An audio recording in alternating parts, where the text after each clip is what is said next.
नीतीश।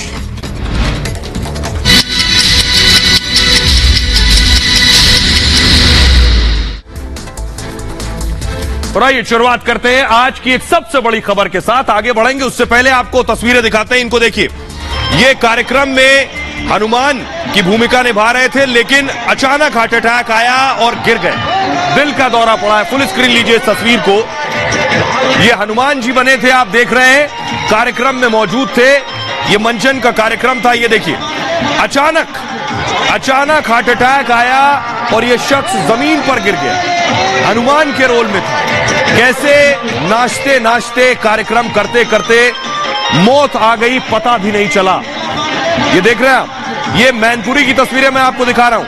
हनुमान के अवतार में थे, चारों तरफ लोग नाच गा रहे थे, भजन चल रहे थे, और उसी दौरान देखिए हनुमान के अवतार में जो शख्स है उसे हार्ट अटैक आया और उसने अपना देखिए मुंह दबा रखा है।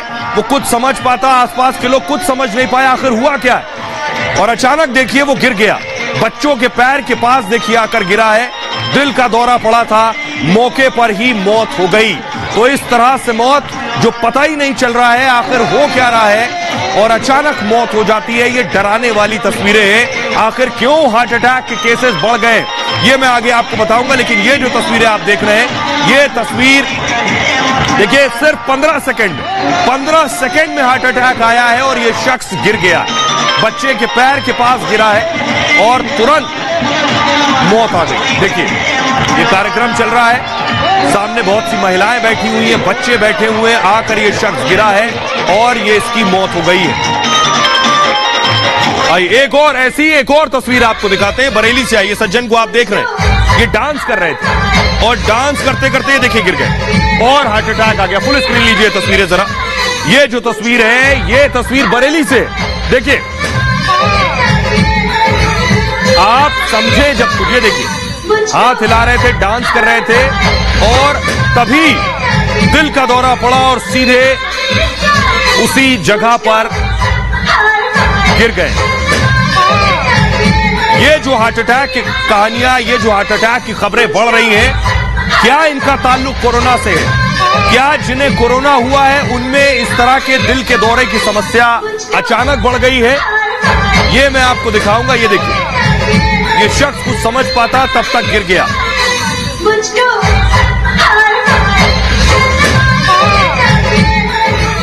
आपको बताएंगे ये दिल के दौरा क्यों पड़ रहा है, लेकिन उससे पहले आपको बताऊं आज की एक बड़ी खबर। महंगाई बहाना राहुल को दरअसल रीलॉन्च कराना है, यह मकसद है। राहुल गांधी ने आज रैली की रामलीला मैदान पर। कांग्रेस के बड़े नेता, राहुल ब्रिगेड के सारे नेता मंच पर मौजूद थे, लेकिन राहुल प्रधानमंत्री मोदी को घेर रहे थे महंगाई पर, लेकिन घेरते घेरते खुद ही हिट विकेट आउट हो गए। सुनिए जरा हुआ क्या। आटा 22 रुपए लीटर, आज 40 रुपए लीटर। आटा 22 रुपए लीटर, आज 40 रुपए लीटर। आटा 22 रुपए से बढ़कर 40 रुपए लीटर हो गया है। ये सुनते ही दुनिया के बड़े बड़े अर्थशास्त्र भूल गए। आटा 22 रुपए लीटर, आज 40 रुपए लीटर। आटा 22 रुपए से बढ़कर 40 रुपए लीटर हो गया है। बड़े बड़े गणितज्ञ गणित के सूत्र से लेकर तौलने मापने का पैमाना भूल गए। राहुल गांधी महंगाई पर प्रधानमंत्री मोदी को घेरने के लिए रैली में बोल रहे थे, लेकिन देश को आटे दाल का भाव बताने में राहुल गांधी खुद ही लहर गए। आटा 22 रुपए लीटर, आज 40 रुपए लीटर।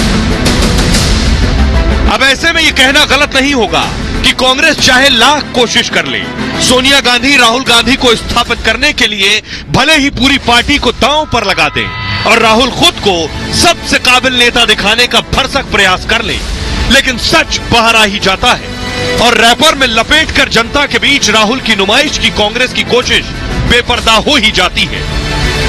अब आटा 40 रुपए लीटर बताने के बाद राहुल को पीछे से किसी ने बताया ये लीटर नहीं केजी में होगा, तो राहुल ने खुद को ठीक किया। आटा 22 रुपए लीटर, आज 40 रुपए लीटर केजी। आज राहुल गांधी महंगाई के विषय में बोल रहे थे। उन्होंने आटा भी लीटर्स में आज कन्वर्ट किया है। वो जानते नहीं हैं आलू मिट्टी के नीचे होता है, आलू ऊपर होता है, आटा सॉलिड है या आटा लिक्विड है, मगर बोलते हर विषय में। तो बीजेपी को घेरने का मौका मिल गया, लेकिन राहुल से ऐसी गलतियां पहली बार नहीं हुई हैं। इससे पहले भी कई बार उनकी ऐसी गलतियां हो चुकी हैं। उन्हें स्लिप ऑफ टंग भी कहते हैं, लेकिन कांग्रेसी नेता बहुत गुस्सा हो जाते हैं कि राहुल गांधी के ऐसे बयान क्यों चलाए जा रहे हैं। इससे पहले इस तरह के जो बयान आए हैं, जिन्हें वो स्लिप ऑफ टंग भी कहते हैं, जरा वो सुनिए। अशोक गहलोत जी ने यहां पे कुंभकर्ण लिफ्ट योजना का पैसा दिया था। कुंभकर्ण लिफ्ट योजना का पैसा दिया था। कुंभाराम लिफ्ट योजना का पैसा दिया था 955 करोड़ रुपए पहले फेज में। प्रधानमंत्री यहां खड़े होते हैं, कहते हैं नारेगा जैसी बेकार योजना मैंने कभी नहीं देखी। नारेगा, मनरेगा, मनरेगा, महात्मा गांधी योजना, अच्छा बोलने दो। आलू के किसानों को कहा ऐसी मशीन लगाऊंगा, इस साइड से आलू घुसेगा, उस साइड से सोना निकलेगा।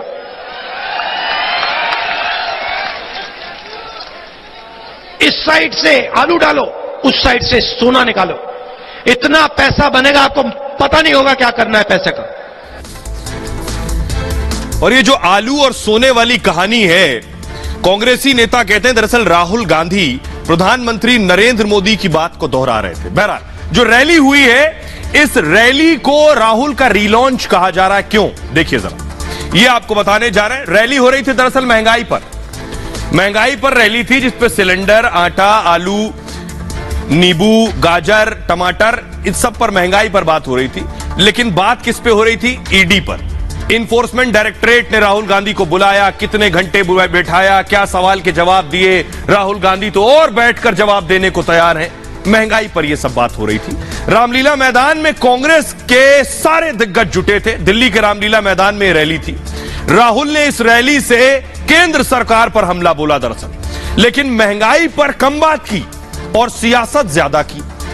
आधा घंटे के भाषण में केवल 2 मिनट महंगाई पर बोले, 30 मिनट में 2 मिनट। उन्होंने न्यायपालिका पर बोला, चुनाव आयोग पर भी सवाल उठा दिए। सोचिए, ईडी और सीबीआई के कामकाज पर भी उंगली उठा दी, जबकि कांग्रेस ने यह रैली महंगाई पर बुलाई थी। दरअसल राहुल खुद को मजबूत करना चाहते थे इस रैली के जरिए। क्यों? क्योंकि अगले महीने पार्टी के अध्यक्ष का चुनाव होना है, इसलिए लगे कि नेता है। अगले साल कई राज्यों में विधानसभा चुनाव होना है। 2 साल बाद ही लोकसभा चुनाव भी होने वाले, और ऐसे में राहुल खुद की जमीन दरअसल तैयार करना है। उन्हें इस तरह के एक प्लेटफॉर्म की जरूरत थी, ताकि प्रधानमंत्री पद की लड़ाई में वो कहीं पिछड़ ना जाएं। आजकल हर राज्य से एक आवाज आ रही है, मैं भी पीएम बनूंगा, और विपक्ष का कोई नेता बाजी मार ना ले जाए, यह भी इस रैली का मकसद था। आइए अब आपको सुनवाता हूं, सुनिए जरा राहुल गांधी क्या कह रहे हैं और उस पर संबित पात्रा पलटवार कर रहे हैं। दोनों को सुनिए। चाहे कोई भी हो, विपक्ष की पार्टी हो, एक्टिविस्ट हो, एनजीओ का कोई व्यक्ति हो, उस पर पूरा का पूरा जबरदस्त आक्रमण होता है। ईडी, सीबीआई, इनकम टैक्स, ये सब के सब लगा दिए जाते हैं। 55 घंटे मुझे ईडी में वहां पे बैठाया। मगर मैं एक बात समझाना चाहता हूं नरेंद्र मोदी जी को, मैं आपकी ईडी से नहीं डरता हूं, मुझे कोई फर्क नहीं पड़ता। आप 55 घंटे करो, 100 घंटे करो, 200 घंटे करो, 500 घंटे करो, 5 साल करो, कोई फर्क नहीं पड़ता मुझे। Rahul Gandhi, the Congress's Sahajada, today rolled out an immature speech. Rahul ji का कहना था कि देश में नफरत और क्रोध भरा हुआ है। वैसे अगर ध्यान से आप लोगों ने सुना होगा तो आज राहुल जी के भाषण में नफरत और क्रोध था। और राहुल जी ने एक बात मगर बिल्कुल सही कहा। उन्होंने कहा कि नफरत केवल उसी के जहन में होता है जिसके मन में डर होता है। जिसके मन में डर नहीं, वो कभी भी नफरत को उत्पन्न नहीं कर सकता, वो कभी भी नफरत को जन्म नहीं दे सकता। तो संबित पात्रा दरअसल कहना चाह रहे थे कि राहुल गांधी वैसे तो रैली महंगाई पर कर रहे थे, लेकिन घूम फिर के अपने एजेंडे पर आ जाते हैं। वो है देश में सिर्फ ये बताना कि बहुत नफरत है, बहुत डर है, बहुत खौफ है। लेकिन आइए, महंगाई पर बात अगर राहुल गांधी कर रहे हैं तो महंगाई पूरी दुनिया में कितनी है वो आपको बता देते हैं। उसके बाद आप खुद तय करिए महंगाई का सच क्या है। देखिए जरा, ये आपके सामने श्रीलंका के राष्ट्राध्यक्ष विक्रमासिंघे, ये शहबाज शरीफ हैं और उधर प्रधानमंत्री मोदी। महंगाई की हकीकत क्या है इस पर बात करते हैं। सबसे पहले बात करते हैं सबसे ज्यादा जरूरत में आने वाला आलू की। ये देख रहे हैं आप आगे, आलू रखा हुआ है। कहां कितनी महंगाई है? भारत में आलू के दाम 25 रुपए प्रति किलो है, 25 रुपए किलो। पाकिस्तान में यही आलू कितने का मिल रहा है? 120 रुपए किलो। और चलिए, श्रीलंका में भी 200 रुपए किलो आलू मिल रहा है। यह सिर्फ आलू की कहानी है। आगे बढ़िए, अब बात करते हैं, यह आ गया आपका प्याज। भारत में प्याज की जो कीमत है यह लगभग 30 रुपए किलो है। पाकिस्तान में 400 रुपए किलो। बाढ़ आई है तो और दाम बढ़ गए। और श्रीलंका में 250 रुपए किलो है। अब आप अंदाजा लगाइए, अगर महंगाई है तो आप खुद तय कर सकते हैं। अब देखिए, टमाटर 40 रुपए किलो लगभग भारत में है। पाकिस्तान में टमाटर के और हालत यह है कि टमाटर भी प्याज वाले आंसू रुला रहा है। 500 रुपए किलो तो टमाटर है। पाकिस्तान कह रहा है भारत से कि सीमाएं खोल दो तो कम से कम हम कुछ टमाटर खरीद लें। श्रीलंका में देखिए 150 रुपए किलो टमाटर मिल रहा है। यह हाल है, यह महंगाई की स्थिति है। और यह आटा देखिए जरा, भारत में 45 रुपए किलो। और चीनी, ये जो आप देख रहे हैं 150, चीनी 150 रुपए किलो पाकिस्तान में है। और श्रीलंका में 300 रुपए किलो है। ये चीनी का भाव है, ये आप देख रहे हैं। अब आटे की बात कर रहा हूं, भारत में 30 रुपए केजी, पाकिस्तान में 180 में और श्रीलंका में 300 रुपए केजी। अगर ये महंगाई है तो आप मान सकते हैं ये महंगाई है। आइए अब आपको दिखाता हूं, ये तो सिर्फ दो पड़ोसी देशों की बात हो गई। अब दुनिया भर की बात करते हैं। दुनिया भर में भारत की जो अर्थव्यवस्था है और महंगाई दर जो है उनकी तुलना करते हैं। दुनिया में कहां कितनी महंगाई है ये भी देख लीजिए आप जरा। देखिए जरा, इधर प्रधानमंत्री मोदी को आप देख रहे हैं। भारत में जो महंगाई दर है वो 7% के आसपास है, 7.01%। ये कह सकते हैं बहुत महंगाई, अगर जिनको लग रही है, जो कह सकते हैं महंगाई है, तो महंगाई 7%। लेकिन वेनेजुएला में महंगाई कितनी है? 167%, 167%। आप ये भी कह सकते हैं कि वहां कमाई ज्यादा है, ये भी कह सकते हैं उनकी करेंसी की वैल्यू ज्यादा है। तुर्की में जो महंगाई दर है वो 78.6% है। इसके अलावा मूव कीजिए से प्लीज फास्ट।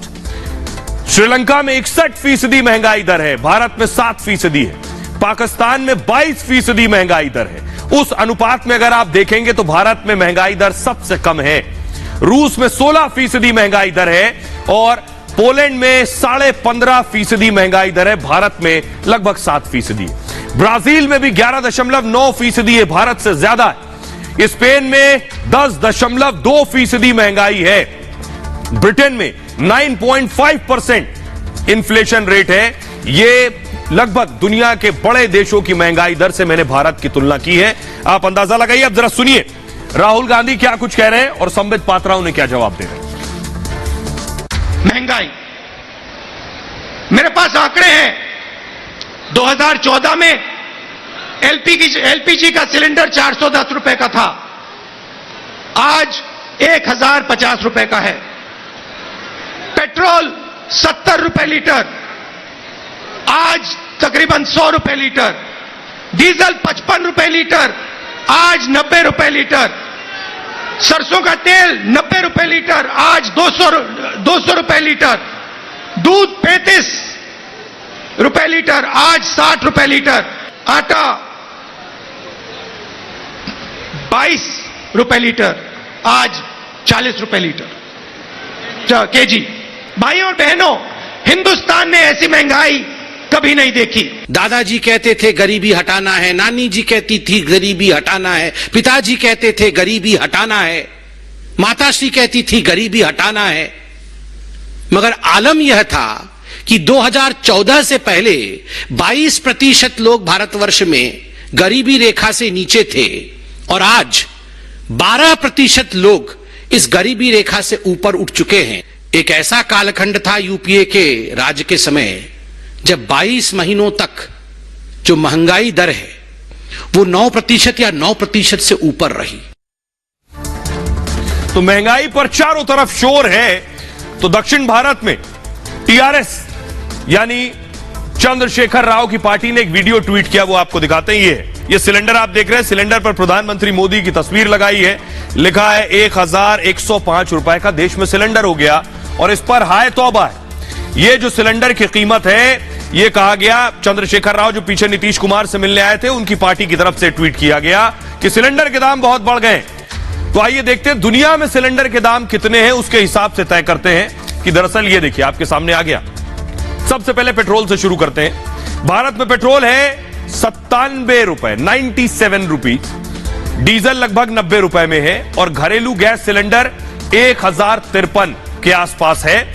पाकिस्तान का देखिए, यही पेट्रोल पाकिस्तान में 230 रुपए लीटर, डीजल 205 रुपए लीटर और घरेलू गैस सिलेंडर 1300 रुपए का सिलेंडर है। यह पाकिस्तान की बात हो गई। अगला मुल्क देखिए, श्रीलंका में 420 रुपए लीटर पेट्रोल है, भारत में 97 रुपए लीटर। कहां कितनी महंगाई है देखिए। डीजल 90 में है और श्रीलंका में डीजल 400 में है। यहां सिलेंडर 1053 में, श्रीलंका में 1400 रुपए का सिलेंडर है। नेपाल की स्थिति देख लीजिए, 170 रुपए लीटर पेट्रोल है, डीजल 154 रुपए लीटर और भारत की करेंसी वहां के मुकाबले मजबूत है, जबकि घरेलू गैस 1150 रुपए का एक सिलेंडर। बांग्लादेश 115 रुपए लीटर पेट्रोल है, बांग्लादेश में 105 का डीजल है और 1400 का घरेलू सिलेंडर है। ये उन देशों की स्थिति बता रहे हैं जिनकी करेंसी हमारे मुकाबले बहुत खराब है, यानी वो करेंसी में कन्वर्ट करेंगे तो रेट और ज्यादा हो जाएगा। आइए अब आपको दिखाने जा रहा हूं मैं, राहुल गांधी आज महंगाई पर रैली कर रहे थे। कितना लोगों के दिलों को छू पाए ये तो वक्त बताएगा। ये तस्वीरें मैं आपको उनकी रैली की दिखा रहा हूं, लेकिन इस रैली के उलट एक और रैली हो रही थी। कश्मीर तक अगली तस्वीर दिखाइए, वो रैली जम्मू में हो रही थी। राहुल गांधी, कांग्रेस के नेता गुलाम नबी आजाद, राहुल के सीनियर लीडर हम कहेंगे कांग्रेस के, गुलाम नबी आजाद जम्मू में रैली कर रहे थे। पहली रैली थी कांग्रेस छोड़ने के बाद उनकी ये रैली थी। अब जरा सुनिए क्या कुछ कह रहे हैं। जो कुछ रामलीला मैदान से कहा गया उसका जवाब गुलाम नबी आजाद साहब ने जम्मू से दिया है। सबसे पहले सुनिए क्या कुछ कह रहे हैं सुरजेवाला और क्या जवाब दिया गुलाम नबी आजाद। आज ही गुलाम साहब जम्मू का तारीख तय किए और वहां लोग उनके स्वागत के लिए। जो व्यक्ति पार्टी में नहीं है हम उस पर क्यों टिप्पणी करें। हम देश के लिए लड़ेंगे, कुछ लोग बीजेपी के लिए लड़ रहे हैं। तो लोग आज मैं देखता हूं कांग्रेस पार्टी से जेल में जाते हैं, सुबह बस में ले जाते हैं और उसी वक्त डीजी वगैरह को फोन करते हैं या पुलिस कमिश्नर को, हमारा नाम बस लिख लिए, 1 घंटे में वापस छोड़िए। इसलिए कांग्रेस, हम ये उम्मीद करते थे कि ये लड़ाई जो जनता के मुद्दों के लिए हम लड़ रहे हैं, महंगाई के मुद्दों के लिए लड़ रहे हैं, बेरोजगारी के मुद्दों के लिए लड़ रहे हैं, ध्रुवीकरण के खिलाफ लड़ रहे हैं और कांग्रेस पार्टी सबसे प्रमुख विपक्षी पार्टी होने के नाते लड़ रही है। इसमें भी कोई दो राय नहीं है कि राहुल गांधी जी सबसे मुखर नेता अगर कोई पूरे देश में है जो विपक्ष की आवाज है तो वो राहुल गांधी है। तो ऐसे समय में हम ये उम्मीद करते थे कि गुलाम नबी आजाद साहब जैसे वरिष्ठ नेता कांग्रेस के कार्यकर्ताओं के साथ मिलकर के विपक्ष की आवाज और जनता की आवाज के अंत को अपना बल देते। मैं अल्लाह से दुआ करता हूं हमें जमीन नसीब करे, उन्हें ट्वीट नसीब करे और वह उनको अपनी शहनशाही मुबारक, हमको अपनी गुर्बत मुबारक। तो चलिए कांग्रेस का सच हमने आपको बता दिया।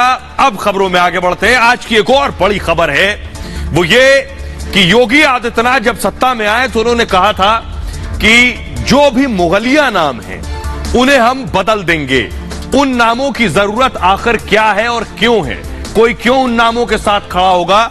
मुगलिया नामों पर कैंची चल गई है उत्तर प्रदेश में। इससे पहले भी कई नाम बदले गए, लेकिन गोरखपुर में अकेले 20 से 25 नाम बदल दिए गए। कौन कौन से नाम है ये आपको बताने जा रहा हूं, क्यों बदले गए हैं ये भी आपको बताऊंगा। लेकिन पहले देखिए, जो गोरखपुर में 20 से 25 नाम थे, उन नामों में बदलाव किया गया है। ये आप बोर्ड देख रहे हैं, योगी आदित्यनाथ कैसे इन नामों को बदला गया। मिर्जापुर जो वार्ड था, मिर्जापुर वार्ड, उसे शिवनगर कर दिया गया है। अगला नाम बताइए। मियां बाजार जो था उसे बदलकर माया बाजार कर दिया गया है। चकसा हुसैन जो जगह थी उसे झूलेलाल नगर में बदल दिया गया है। यह वार्ड के नाम है। शेखपुर वार्ड जो था उसे गीता प्रेस वार्ड कर दिया गया है। इसके अलावा मुहिद्दीपुर भगत सिंह वार्ड में बदल दिया गया है। तुर्कमानपुर जो था उसे शहीद अशफाक उल्लाह के नाम में तब्दील कर दिया गया है। रसूलपुर महाराणा प्रताप में बदल दिया गया है। जाफरा बाजार आत्माराम नगर में बदल दिया गया है। ये वो वार्ड हैं जिनके नाम बदले गए हैं कल ही। इसके अलावा इलाही बाग जो था वो बंधु सिंह वार्ड में तब्दील कर दिया गया है। दीवान बाजार इलाका बेनीगंज उसका नाम दिया गया है। मुफ्तीपुर वार्ड का नाम घंटा घर किया गया है और नौसड़ का नाम मत्स्येंद्र नगर रखा गया है। और इसके अलावा दाऊदपुर जो नाम था उसका नाम फिराक नगर कर दिया गया है। ये सारे नाम बदले गए। हांसपुर का नाम श्रीराम चौक कर दिया गया है। और तिवारीपुर, ये मत कहिए कि सिर्फ इस्लामिक नाम ही बदले गए, तिवारीपुर का नाम महर्षि दधीची नगर किया गया है। ये सारे नाम इसलिए बदले गए, योगी आदित्यनाथ का मकसद था कि नाम स्वतंत्रता सेनानियों के नाम से होने चाहिए। जो नाम है वो देश के महान लोगों के नाम से होने चाहिए, जिन्होंने मुल्क के लिए कुछ किया है, चाहे वो मुल्क की आजादी के लिए किया हो, मुल्क की संस्कृति के लिए किया हो, जो इसकी जमीन से जुड़ रहे हैं, उनके नामों में तब्दीली की गई। आइए आपको सुनवाता हूं, सुनिए जरा बीजेपी क्या कुछ कह रही है, समाजवादी पार्टी इस पर क्या जवाब दे रही है, सुनिए। कहना बस इतना है कि जो नामकरण हुआ है, किसी भी पार्षद की कोई सहमति नहीं है उसमें, ना किसी पार्षद से पूछा गया।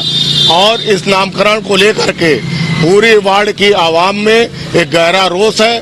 भारतीय जनता पार्टी सरकार के इशारे पे नगर निगम गोरखपुर प्रशासन एक साजिश और षड्यंत्र के तहत सिर्फ नामकरण करने का काम किया जा रहा है। कोई भी नाम या किसी तरह का भी नाम परिवर्तन जो भी हुआ है वह किसी विशेष धर्म को देख करके नहीं हुआ है। उन नाम परिवर्तन में सभी धर्म के लोगों के नाम हैं, उन नाम परिवर्तन में हर वर्ग के लोगों के नाम हैं और यह सिर्फ और सिर्फ महानगर के विकास के दृष्टिकोण को देखते हुए यह काम किया गया है।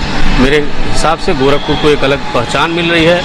विकास की ओर गोरखपुर बढ़ रहा है, तो इस कदम में यह एक अच्छा पहल है, जिसे वार्डों को नई पहचान दिए जाना की आवश्यकता है। आइए अब आपको बताने जा रहा हूं, अभी और नाम है, 12 और बड़े शहरों के नाम हैं जो बदले जाने हैं। कौन से वो नाम है वो मैं आपको बताता हूं। ये बोर्ड आ गया, योगी जी के हाथ में चौक है। अलीगढ़ का जो नाम है, अलीगढ़ को बदलकर हरिगढ़ या आर्यगढ़ किया जाना है। संभल का नाम बदला जाना है, कहा जाता है कल्की नगर संभल का नाम रखा जाएगा। फर्रुखाबाद का नाम पांचाल नगर किया जा सकता है। इसके अलावा सुल्तानपुर का नाम कुश भवनपुर किया जा सकता है।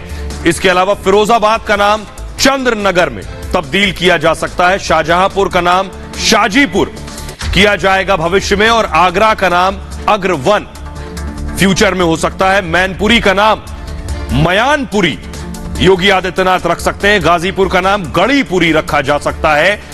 देवबंद का नाम देववृंदपुर रखा जा सकता है। रसूलाबाद देवगढ़ में तब्दील हो सकता है। यह वो नाम है। सिकंदरा आदर्श नगर में इसका नाम बदला जा सकता है। आइए अब आपको दिखाता हूं मैं कि कौन कौन से नाम बदले गए हैं और उससे पहले आपको सुनवाता हूं, जरा सुनिए योगी आदित्यनाथ क्या वजह बताते हैं इन नामों को बदलने के पीछे, सुनिए। देश की 7 पवित्र नदियों में 3 नदियों का पवित्र संगम त्रिवेणी का संगम होने के नाते पवित्र गंगा, पवित्र यमुना, पवित्र सरस्वती, इस त्रिवेणी का संगम होने के नाते यह प्रयागराज कहलाया। जिन्हें अपने इतिहास के बारे में जानकारी नहीं, जिन्हें अपनी परंपरा के बारे में जानकारी नहीं, जिन्हें अपनी समृद्ध सांस्कृतिक विरासत के बारे में जानकारी नहीं, वे लोग इस प्रकार का प्रश्न खड़ा करते हैं। मुझे लगता है लोगों से बहुत उम्मीद भी नहीं की जा सकती। खबरों में आगे बढ़ते हैं और एक ऐसी खबर जो आज से पहले शायद आपने देखी सुनी नहीं होगी। खबर यह है, ये आपके हाथों में फिंगरप्रिंट है, उंगलियों के निशान जिसे आप कहते हैं। आज से पहले शायद आपने कभी सुना है कि ये भी बदले जा सकते हैं। आपने फिल्मों में देखा होगा, जासूसी कार्यक्रम में देखा होगा कि फिंगरप्रिंट, उंगलियों के निशान बदल दिए जाएं। ये हो रहा था सिर्फ 25,000 रुपए में। 25,000 रुपए दीजिए, फिंगरप्रिंट बदल लीजिए। ये देखिए, बाकायदा ऑपरेशन करके, फुल स्क्रीन लीजिए जरा इस तस्वीर को एक बार। ये बाकायदा ऑपरेशन होता है। देखिए उंगलियों में टांके लगे हुए और इन टांकों के जरिए फिंगरप्रिंट बदली जाती है। बाकायदा धंधा चल रहा था, एक गैंग बना था, गिरोह था। 25,000 रुपए दीजिए और अपनी उंगलियों के निशान, फिंगरप्रिंट बदल लीजिए। और बदलने के बाद क्या कीजिए, दूसरा पहचान पत्र बनवा लीजिए और उसके बाद फिर आप दूसरे नाम से जाने जाएंगे, दूसरे पहचान हो जाएगी। कहीं बैन आपको कर रखा गया किसी कंट्री में तो आप बच सकते हैं। ये सिर्फ एक तस्वीर है, दूसरी भी प्ले कीजिए जरा बैक टू बैक। ये जो आप देख रहे हैं, ये देखिए उंगलियों के फिंगरप्रिंट बदलने के लिए सारा खेल चल रहा था। क्या कभी किसी ने सोचा है कि फिंगरप्रिंट भी ऐसे बदले जा सकते हैं, उंगलियों के निशान ऐसे बदले जा सकते हैं? यह भी हो रहा था। और देखिए जरा बैक टू बैक दूसरी चलाइए और इसके बाद ये देखिए फिंगरप्रिंट बदल गए। ये देखिए स्टिच करने के बाद उंगलियों के जो निशान थे, जो फिंगरप्रिंट थे, वो बदल जाते हैं कुछ इस तरह से। पहली तस्वीर मैंने आपको दिखाई और ये दूसरी तस्वीर आप देख रहे हैं दोनों हाथ की कैसे बदला। आइए अब आपको बताता हूं। फिंगरप्रिंट बदलने की कीमत 25,000 रुपए। अब जरा देखिए इसके पीछे का खेल। 1 महीने बाद उंगलियां आपकी नए फिंगरप्रिंट के साथ हो जाती हैं। तो देखिए कैसे खेल हो रहा था। ये हाथ देख रहे हैं आप, उंगलियों पे स्टिचेस लगे हुए। हो ही ऐसे रहा था, पुलिस ने एक बहुत बड़े गैंग को पकड़ा है। गैंग क्या करता था कि हाथों की लकीरों को बदल देते थे। पहचान बदलने के लिए फिंगरप्रिंट बदलते थे। आपकी पहचान आपके आधार कार्ड में आपकी इस फिंगर के स्कैन से।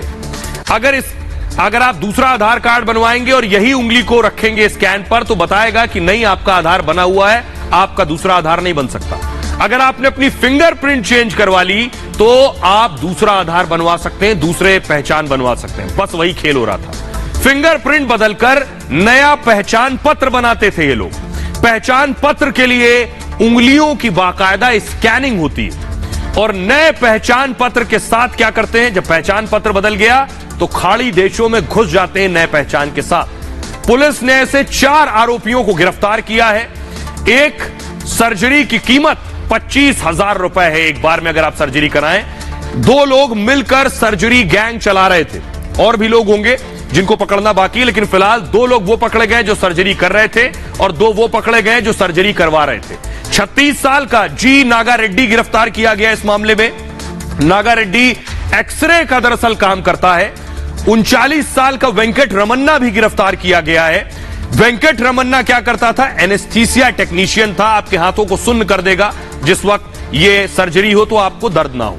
सर्जरी करवाने वाले 2 आरोपी भी गिरफ्तार हुए जिन्होंने उंगलियों के निशान बदलवा लिए थे। 25 साल का शिव शंकर रेड्डी कंस्ट्रक्शन वर्कर है और 38 साल के रेंडला राम कृष्णा रेड्डी भी गिरफ्तार किए गए इस मामले में। दोनों आरोपी कुवैत से दरअसल निकाल दिए गए थे और दोनों वापस कुवैत जाना चाहते थे, यानी दोनों पर ट्रैवल बैन था, वहां घुसने नहीं दिए जाते उस पहचान के साथ, इसलिए अपनी पहचान बदल ली फिंगरप्रिंट बदलकर। सभी आरोपियों के खिलाफ मुकदमा दर्ज कर लिया गया। इस मामले में धारा 420 के तहत धोखाधड़ी का केस दर्ज किया गया है। कई अन्य धाराओं में भी मुकदमा दर्ज हुआ है। सबसे पहले राजस्थान के 2 लोगों की सर्जरी हुई थी। ज्यादातर राजस्थान के लोग हैं जो सरहद पार जाते हैं। केरल में भी 6 लोगों की सर्जरी हो चुकी है इस मामले में। आंध्र प्रदेश में भी 3 लोगों की सर्जरी हुई है इस तरह की। गिरफ्तार 4 आरोपियों से फिलहाल पूछताछ जारी है। पुलिस ने सर्जरी के सामान भी इनसे जब्त किए हैं और पुलिस ने दवाइयां भी जब्त की है जो दवाइयों का इस्तेमाल करते थे। आरोपियों के मोबाइल फोन भी पुलिस ने जब्त कर लिए हैं। मामला आंध्र प्रदेश के अन्नोजीगुडा का है। आइए अब आपको दिखाते हैं जो 4 लोग गिरफ्तार हुए उनकी तस्वीर आपको दिखाने जा रहा हूं। कौन कौन से वो कारनामे कर रहे थे। ये देखिए 1 2 3 4, ये है वो 4, इसमें से 2 जो हैं इन दोनों ने ऑपरेशन कराया है और 2 ऑपरेशन कर रहे थे, सर्जरी कर रहे थे। आइए अब आपको बताता हूं दरअसल ये सर्जरी होती कैसे, कैसे उंगलियों के निशान बदल दिए जाते हैं, क्या वो तरीका है जिसके जरिए शायद ही इसे पहले किसी ने सोचा हो कि यह भी हो सकता है। पुलिस की गिरफ्त में मौजूद 2 आरोपी फिंगरप्रिंट बदलने के लिए एक होटल का इस्तेमाल कर रहे थे। आपको बताऊं होटल के अंदर ही क्या कर रहे थे, फिंगरप्रिंट बदलने का सारा काम चल रहा था। घंटों चलने वाले इस ऑपरेशन को बेहद सतर्कता से अंजाम दिया जाता था। होटल में ही ऑपरेशन के लिए जरूरी सभी उपकरण भी इकट्ठा किए जाते थे और बताया यह जाता है कि दोनों आरोपियों ने ऑपरेशन में मदद के लिए ऑनलाइन वीडियोस भी देखे थे। ऑपरेशन खत्म होने के बाद मरीज को कुछ ही महीनों में नई पहचान मिल जाती थी। फिंगरप्रिंट बदलने वाला गिरोह आंध्र प्रदेश से चल रहा था और राजस्थान, केरल जैसे कई राज्यों में इसकी पहुंच थी। फिंगरप्रिंट बदलने का आइडिया आरोपी को कुवैत में काम करने वाले एक परिचित से दरअसल मिला। परिचित ने उसे बताया कि वीजा समाप्त होने के बाद श्रीलंका में उसने फिंगरप्रिंट बदलवा कर वापस वो कुवैत गया, यानी फिंगरप्रिंट श्रीलंका में तब उसने बदलवाया और फिर कुवैत चला गया। आइडिया मिलने के बाद आरोपियों ने सबसे पहले राजस्थान के एक युवक की सर्जरी की। आपको बताऊं कैसे होता है। होटल रूम में ये 2 हाथ आप देख रहे हैं। पहला हाथ देखिए, जब सर्जरी करवाई थी तब इस तरह के टाके और स्टिचेस लगे थे, और दूसरा हाथ सर्जरी होने के बाद ये है हाथ। हुआ ये कि होटल रूम में ही इन्होंने क्लिनिक बना रखा था। पहले क्या करते थे, मरीज के फिंगर टिप पर काम होता है, ये जो फिंगर टिप है इस पर काम होता है। पहले चमड़े की जो ऊपरी परत है इस परत को काट देते हैं, टिश्यू जो है टिश्यू का हिस्सा भी हटा दिया जाता है और चमड़ा हटाने के बाद क्या होता है, इसकी सिलाई कर दी जाती है, इन्हें सिल दिया जाता है। 1-2 महीने में घाव भर जाते थे और सर्जरी का जो असर है ये 1 साल तक रहता है, यानी आपके जो निशान है उंगलियों के ये 1 साल के लिए बदल गए। क्यों? क्योंकि ये निशान हमेशा के लिए नहीं बदल सकते, सिर्फ 1 साल के लिए बदलेंगे, उसके बाद ये अपने उसी पैटर्न में आ जाएंगे। फिंगरप्रिंट पैटर्न में थोड़ा बदलाव आता है, इसी दौरान नया पहचान पत्र आप बना सकते हैं। ये लोग नया पहचान पत्र बना लेते थे। आइए पुलिस को सुनवा रहा हूं, सुनिए जरा पुलिस कमिश्नर महेश भागवत क्या कह रहे हैं। या फिर वीजा के टर्म जो वायलेट किए करके वापस भेजा है, ऐसे लोगों को ये लोग कांटेक्ट करके उनके फिंगर टिप्स के ये लोग सर्जरी करते हैं और वो फिंगर टिप्स पे सर्जरी करने के बाद कुछ दिन तक स्टिचेस रहते हैं। स्टिचेस निकलने के बाद कुछ दिन तक सही से फिंगरप्रिंट्स नहीं आते, वो पीरियड में ये लोग अपना आइडेंटिटी चेंज करके दूसरे नाम, दूसरा एड्रेस करके ये लोग दोबारा अपने आइडेंटिटी चेंज करके वीजा के लिए अप्लाई करते हैं और विदेश चले जाते हैं।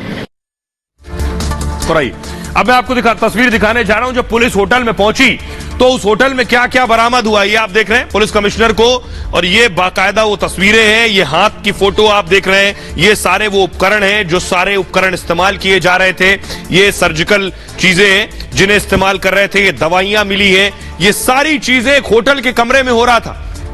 और आखिर मकसद क्या था ये मैं आपको बता रहा हूं, किस मकसद के साथ ये फिंगरप्रिंट बदले जा रहे थे, इसके पीछे वजह क्या है वो देखिए जरा। ये आप देख रहे हैं, ये जो आप हाथ देख रहे हैं इस हाथ की लकीरों को बदलना ही मकसद था। ग्राफिक्स प्ले कीजिए, कैसे संभव था। दरअसल हाथों की लकीरों को बदलना मकसद था। फिंगरप्रिंट सर्जरी के बाद नया पहचान पत्र बना लेते थे ये लोग, और पहचान पत्र का मकसद घुसपैठ करना होता था। खाड़ी देशों में फर्जी पहचान पत्र के साथ ये जाते थे। कुवैत में इस तरह के कई मामले अब तक सामने आ चुके हैं। आपको बताऊं, रोजगार पाने के लिए भारतीय यूरोपीय देश भी जाते हैं और इसी तरह से वीजा समाप्त होने के बाद भारत लौटना होता है। आखिर इन्हें फिंगरप्रिंट बदलवाना क्यों पड़ता है ये आपको बता रहा हूं। वीजा नियमों के उल्लंघन के कारण भी इनकी वापसी संभव हो जाती है। नियम उल्लंघन पर होता क्या है, ये विदेश में पकड़े गए, इनके पास दस्तावेज नहीं है, इन्होंने किसी नियम का उल्लंघन किया है, तो इन्हें क्या करती है दूसरा देश की बिठाती है जहाज में और भारत वापस भेज देती है, और इनके ऊपर बैन लगा देती है कि ये उल्लंघन के साथ यहां रह रहे थे बिना दस्तावेजों के साथ, अब ये वापस नहीं आ सकते। अब इन पर लग गया बैन उस पहचान के साथ, अब इन्होंने अपनी पहचान बदल ली और उस बदली हुई पहचान के साथ वापस चले गए। दोबारा एंट्री पाने के लिए सर्जरी की जा रही थी। दरअसल सर्जरी गिरोह इन लोगों के साथ संपर्क साधते थे और विदेश भेजने के लिए उंगलियों की सर्जरी हो रही थी इनके साथ। सर्जरी का बाद फिंगरप्रिंट में थोड़ा बदलाव हो जाता था और यह बदलाव सिर्फ कुछ वक्त के लिए ही होता है, हमेशा के लिए नहीं। इसी दौरान फिर से वीजा के लिए ये अप्लाई कर देते थे और नई पहचान नए पते के साथ फिर से वीजा पा जाते हैं। आइए सुनिए जरा पुलिस कमिश्नर क्या कह रहे हैं इस गिरोह के बारे में और कैसे पहचान बदल कर ये विदेशों में जा रहे थे। सुनिए जरा। एक्सपायरी या वीजा कंडीशन वायलेट करने के कारण से जिनको कुवैत से वापस भेजा है इंडिया को, ऐसे लोगों के फिंगर टिप्स पे सर्जरी करके वो जो फिंगर टिप्स जो म्यूटिलेट हो जाते वो पीरियड में उनको दोबारा दूसरा एड्रेस देके दूसरी आइडेंटिटी देके उनका फिर से वीसा बना के कुवैत वापस भेजने वाले एक गिरोह का हमने पर्दाफाश किया है। आइए अब बहुत दिलचस्प जानकारी आपको बताने जा रहा हूं फिंगरप्रिंट्स की, जो शायद आज से पहले आपने नहीं सुनी होगी। देखिए जरा, तो यह है कि फिंगरप्रिंट जो आपके हैं, ये इंसान का जो इसका रिश्ता है ये जन्म और मौत से आगे का है। यानी एक बार आ गए तो फिर जाने वाले नहीं है। गर्भ में जब बच्चा होता है तो उसी वक्त फिंगरप्रिंट विकसित हो जाते हैं। सिर्फ जब 4 से 5 महीने के भ्रूण के फिंगरप्रिंट बन जाते हैं। फिंगरप्रिंट कभी बदलते नहीं है, कभी भी आप इसे बदल नहीं सकते हैं। इसलिए आपका जो पहचान पत्र है उसके लिए फिंगरप्रिंट का इस्तेमाल होता है। उम्र के साथ फिंगरप्रिंट का आकार जो है वो बड़ा होता जाता है। मौत के बाद भी फिंगरप्रिंट डैमेज होते हैं, बदलते नहीं हैं। सर्जरी से हमेशा के लिए फिंगरप्रिंट बदलना असंभव है। ये लोग जो बदल रहे हैं ये हमेशा के लिए नहीं बदल पाएंगे। कुछ दिनों के लिए बदलाव करते हैं थोड़ा, लेकिन समय के साथ फिंगरप्रिंट वापस दोबारा वैसे ही हो जाते हैं। इनका मकसद है फौरन बदल कर पहचान पत्र बना ले, उसके बाद कौन पूछ रहा कौन सा फिंगरप्रिंट। फिंगरप्रिंट ना बनना भी एक बीमारी है। इस दुर्लभ बीमारी को एडरमेटोग्लिफिया कहते हैं। ये इसलिए ये जरूरी जानकारी थी कि फिंगरप्रिंट कभी बदली नहीं जा सकती। बहरहाल खबरों में आगे बढ़ते हैं। आज की एक और बड़ी खबर है जो शुरू में कार्यक्रम की मैंने आपको दिखाई कि क्या कोरोना के बाद, जब से कोरोना फैला है उसके बाद हार्ट अटैक के केसेस और बढ़ गए क्या। ये मैं इसलिए कह रहा हूं, पिछले दिनों जो तस्वीरें आई, पहली दिखाई तस्वीर फुल स्क्रीन लीजिए। ये जो शुरू में मैंने आपको दिखाई, ये हनुमान के रोल में थे और इनको हार्ट अटैक आया और ये गिर गए। बिल्कुल इल्म नहीं था इन्हें कि ये क्या हो जाएगा। सामान्य रूप से इस कार्यक्रम में शामिल हुए, हनुमान की वेशभूषा में नजर आ रहे हैं और आए देखिए मुंह दबाया और गिर गए। अगली तस्वीर दिखाइए जरा। अब इस तस्वीर को देखिए जरा। ये इस कार्यक्रम में देखिए डांस कर रहे थे और सभी लोग कार्यक्रम में समारोह में आनंद ले रहे थे और अचानक इनकी तबीयत बिगड़ी और ये देखिए मुंह पकड़कर वापस आए और उसके बाद इन्हें हार्ट अटैक आया और ये गिर गए।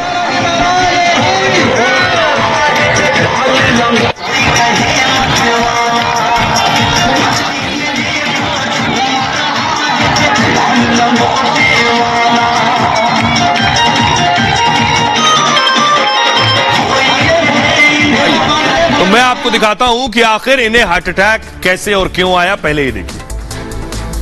ये आप देख रहे हैं राम भजन का दरअसल कार्यक्रम चल रहा था। ग्रिड हटाइए। रवि शर्मा हनुमान का रोल कर रहे थे। दरअसल इनका नाम जो गिरे, इनका नाम है रवि शर्मा। राम भजन पर डांस कर रहे थे उस वक्त रवि शर्मा और मैनपुरी में यह कार्यक्रम दरअसल चल रहा था। कार्यक्रम में हजारों लोग उस वक्त मौजूद थे जो रवि शर्मा का इस कार्यक्रम को, उनके डांस को देख रहे थे। अचानक मंच पर गिर पड़े रवि शर्मा। लोगों ने समझा कि रवि शर्मा एक्टिंग कर रहे हैं, कोई एक्टिंग का उनका रोल है, उस वक्त वो गिरे हैं। काफी देर तक जब रवि शर्मा नहीं उठे तब पता चला कि रवि शर्मा को हार्ट अटैक आया। कुछ देर बाद कुछ लोग मंच पर पहुंचे, उन्होंने रवि शर्मा को उठाया है। हनुमान बने शख्स को उठाने की कोशिश की गई, खुद से उठ नहीं पा रहे थे रवि शर्मा, जिसके बाद तुरंत हनुमान बने शख्स को अस्पताल ले जाया गया। हॉस्पिटल ले गए तो पता चला कि रवि शर्मा को हार्ट अटैक आया और उनकी तो मौत हो चुकी है। यह था हादसा। आइए अब आपको सुनवाता हूं, सुनिए जरा। जो वहां चश्मदीद मौजूद थे, वो क्या कह रहे हैं। ये रवि शर्मा जी थे जो ये झांकियाँ का काम करते थे, साथ में अम्मी थे, उसमें मतलब नाच रहे थे, प्रसाद भी बांट रहे थे, तो अचानक ही वो गिर पड़े। अभी अस्पताल ले गए, अस्पताल ले के जाके रास्ते में खत्म हो गए। तो सवाल एक ये, क्या कोरोना के बाद हार्ट अटैक के केसेस बढ़े? डॉक्टर से आगे जानेंगे, लेकिन एक और तस्वीर दिखाता हूं, ये देखिए जरा। ये सज्जन भी डांस कर रहे थे और हार्ट अटैक आया और गिर गए। 10 सेकंड भी नहीं लगे। फुल स्क्रीन लीजिए जरा। ये डांस कर रहे थे कार्यक्रम में, फंक्शन में, घरेलू फंक्शन था, और अचानक गिर गए और इनकी मौत हो गई। दूसरी तस्वीर जरा प्ले कीजिए।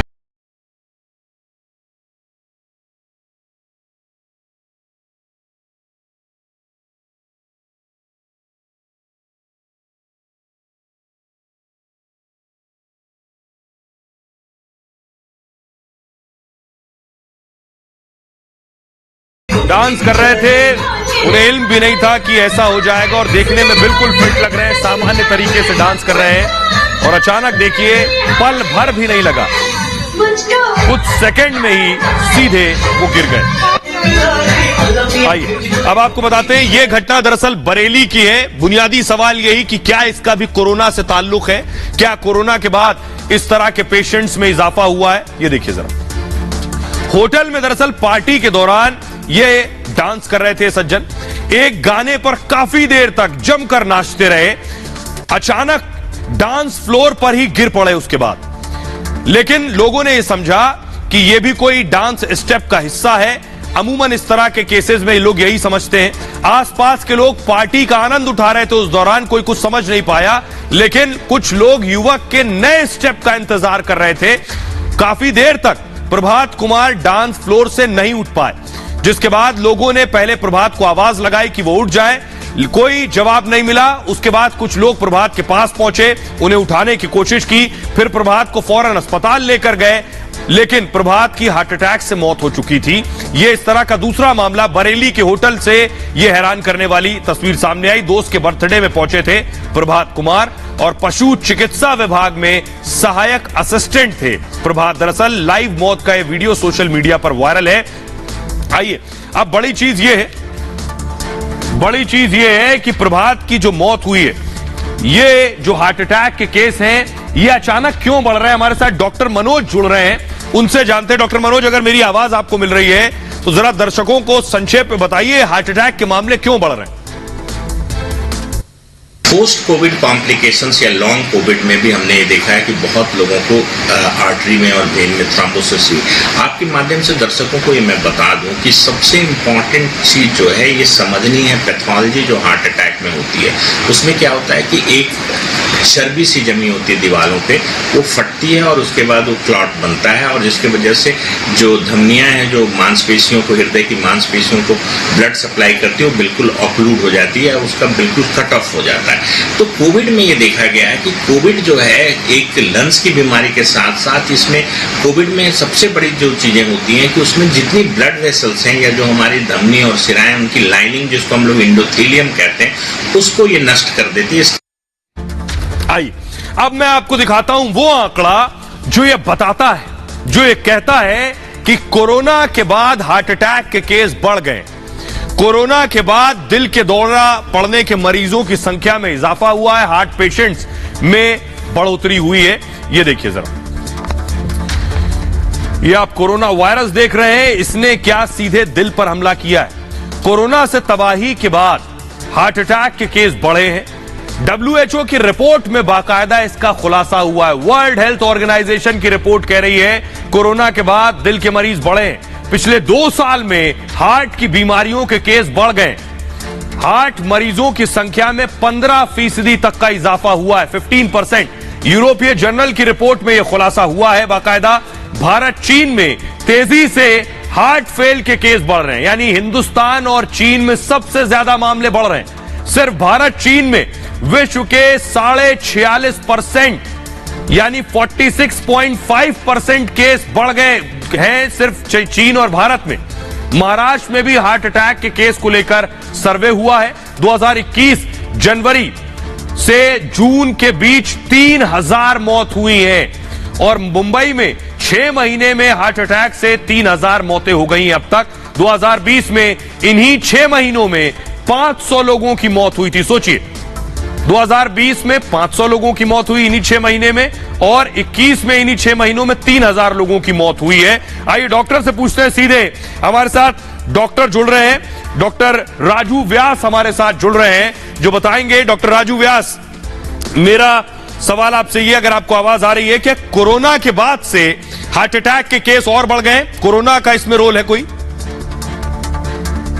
यह कहना कि जो व्यक्ति फिजिकली फिट दिखाई देता है वो हार्ट हेल्थ के हिसाब से भी हेल्दी है, कहना गलत है। इसलिए मैं आपके माध्यम से उन तमाम नौजवानों से यह आग्रह करूंगा कि फिजिकल फिटनेस के साथ साथ हार्ट का हेल्दी होने भी आवश्यक है। इसको देखने के लिए सभी नौजवानों को जो कि 30 साल से उम्र में बड़े हो गए हैं, समय समय पर अपनी शारीरिक या दिल की जांच अपने कार्डियोलॉजिस्ट से कराने की जरूरत है। साल में भले ही हम एक ही बार कराएं। और आइए अब बताता हूं मैं आपको, आपने डॉक्टर को सुन लिया, लेकिन कम उम्र में आखिर हार्ट अटैक के केस क्यों आ रहे हैं? क्या वजह है कि जिनकी उम्र ज्यादा नहीं है, जो बहुत फिट हैं, उनमें इस तरह के मामले क्यों बढ़ रहे हैं? इसके पीछे वजह क्या है? पिलर ग्राफिक से प्लीज कम दे सकते कि कम उम्र में हार्ट अटैक के मामले क्यों?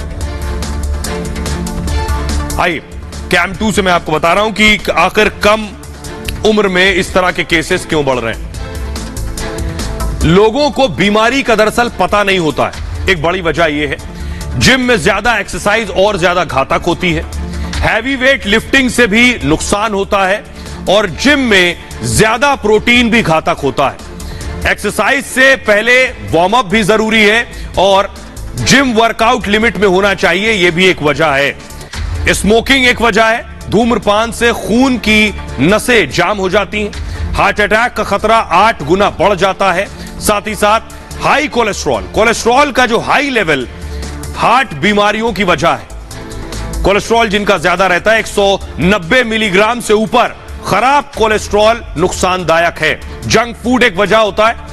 जंक फूड शरीर में कैलोरी बढ़ाता है, ज्यादा कैलोरी हार्ट पर सीधे असर डालती है। डिप्रेशन एक वजह है। डिप्रेशन का दिमाग के साथ पूरे शरीर पर सीधा असर होता है, नसें सिकुड़ने लगती हैं, जिससे हार्ट अटैक पड़ता है। और हाई ब्लड प्रेशर, मोटापा, मोटे लोगों को ज्यादा ऑक्सीजन पोषक तत्व चाहिए है, इस आपूर्ति के लिए ज्यादा रक्त की जरूरत होती है उन्हें, और हाई ब्लड प्रेशर दिल के दौरे का कारण बन जाता है। हार्ट अटैक का सामान्य कारण हाई बीपी भी माना जाता है।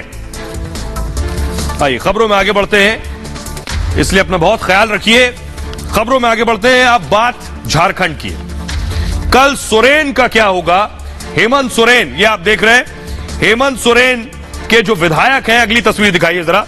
विधायक वापस लौट आए हैं, रांची लौट आए, जो विधायक रायपुर में थे। ये तस्वीरें आप देख रहे हैं, रायपुर से रांची लौटे हैं ये विधायक। कल बहुत बड़ा दिन है। कल आखिर क्या होने वाला है ये आपको बताता हूं। कल क्यों बड़ा दिन है? क्योंकि ये विधायक अब तक रायपुर में थे, रायपुर में ठहरे हुए थे, और कल इनका बड़ा टेस्ट है, या कहिए हेमंत सोरेन की बड़ी परीक्षा होने वाली है।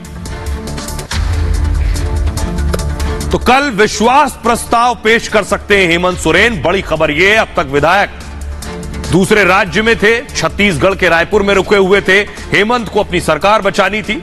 हेमंत सोरेन बहुमत साबित कर अपना दावा मजबूत करेंगे दरअसल, और सोरेन 50 से ज्यादा विधायकों के बहुमत का दावा कर रहे हैं कि उनके पास 50 से ज्यादा विधायक है। रांची में भी विधायकों को बाड़ेबंदी में रखा गया था। साथ ही साथ रांची के गेस्ट हाउस, सर्किट हाउस में इन विधायकों को रखा गया था। कल यहां से विधायक सीधे विधानसभा जाएंगे, और विधानसभा के विशेष सत्र में ये विधायक शामिल होंगे। विधानसभा में पता चलेगा कि सोरेन पास होंगे या फिर फेल होंगे। हेमंत सोरेन को ऑपरेशन लोटस का दरअसल डर था, और विधायकों की हॉर्स ट्रेडिंग की आशंका थी उन्हें, इसलिए विधायकों को छत्तीसगढ़ भेजा था। 6 दिन पहले रायपुर भेज दिया गया था, वहां होटल में रुके थे। अब कांग्रेस जेएमएम के विधायक रांची लौट आए हैं, और करीब 31 विधायक रायपुर से लौटे हैं। चार्टर्ड विमान से इन विधायकों को रांची लेकर आया गया है। लाभ के पद के मामले में गवर्नर ने यह फैसला सुनाया है और चुनाव आयोग ने विधायक हेमंत को अयोग्य करार दे दिया है।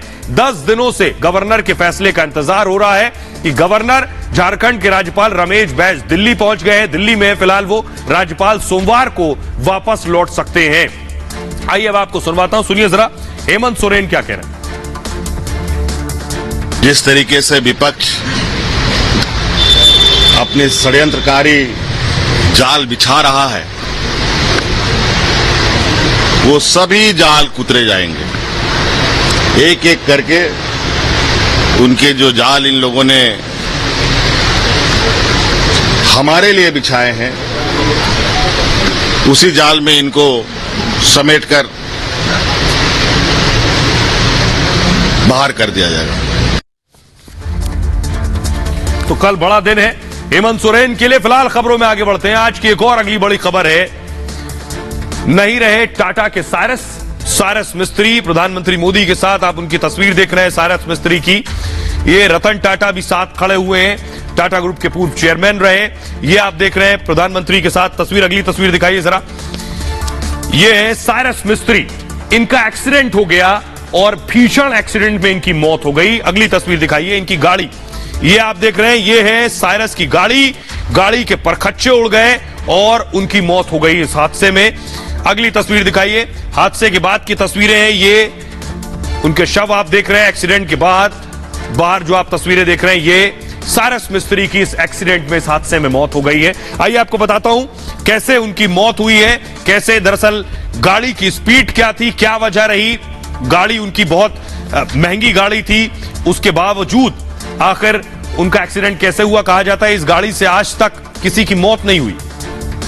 आपको बताऊं, टाटा ग्रुप के पूर्व चेयरमैन थे साइरस मिस्त्री। सड़क दुर्घटना में मिस्त्री का दरअसल निधन हो गया है। महाराष्ट्र के पालघर में यह सड़क दुर्घटना हुई है। मुंबई अहमदाबाद हाईवे पर यह हादसा हुआ है। गुजरात के उदवाड़ा से साइरस लौट रहे थे वापस। उदवाड़ा में पारसी मंदिर गए थे साइरस मिस्त्री। दोपहर 3:30 बजे के वक्त यह हादसा हुआ। मर्सिडीज कार रोड डिवाइडर से जाकर टकरा गई। कार में कुल 4 लोग उस वक्त सवार थे।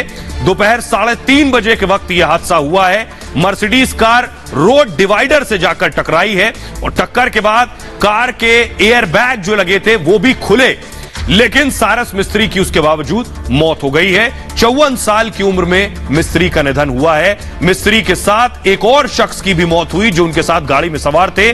कार में सवार 2 लोग फिलहाल घायल हैं और फडणवीस ने जांच के आदेश दे दिए इस मामले में। लेकिन साइरस मिस्त्री की मौत के बाद उन्हें फौरन श्रद्धांजलि देने वालों का पिताता लग गया। प्रधानमंत्री नरेंद्र मोदी ने उन्हें श्रद्धांजलि दी। पिलर ग्राफिक से जल्दी से आइए। प्रधानमंत्री नरेंद्र मोदी ने ट्वीट किया, उन्होंने लिखा साइरस मिस्त्री का असामयिक निधन स्तब्ध करने वाला है।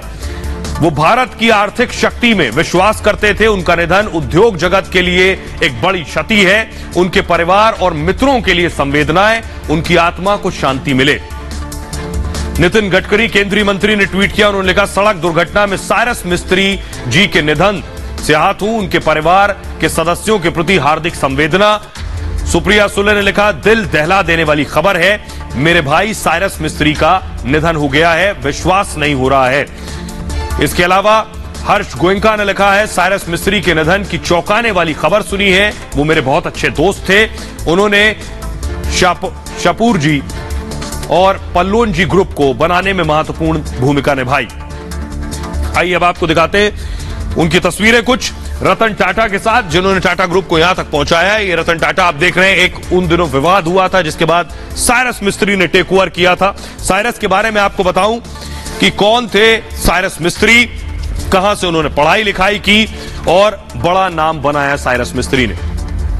पूरा नाम था साइरस पलोनजी मिस्त्री। साइरस मिस्त्री का 4 जुलाई 1968 को उनका जन्म हुआ था, 1968 में। पिता बिजनेस टाइकून पालोनजी मिस्त्री थे और शुरुआती पढ़ाई साइरस मिस्त्री की मुंबई से हुई थी। लंदन से सिविल इंजीनियरिंग की पढ़ाई की थी साइरस मिस्त्री ने। लंदन बिजनेस स्कूल से मैनेजमेंट में मास्टर्स की डिग्री ली थी। 1991 में परिवार के कारोबार से जुड़े वो और पालोनजी टाटा ग्रुप के सबसे बड़े शेयर होल्डर थे साइरस मिस्त्री। तो बहरहाल ये भारत की बात है में इतना ही। आप अपना और अपनों का बहुत बहुत ख्याल रखिए। एक छोटे से ब्रेक के लिए रुक रहे हैं, लौट रहे हैं कुछ और बड़ी खबरों के साथ।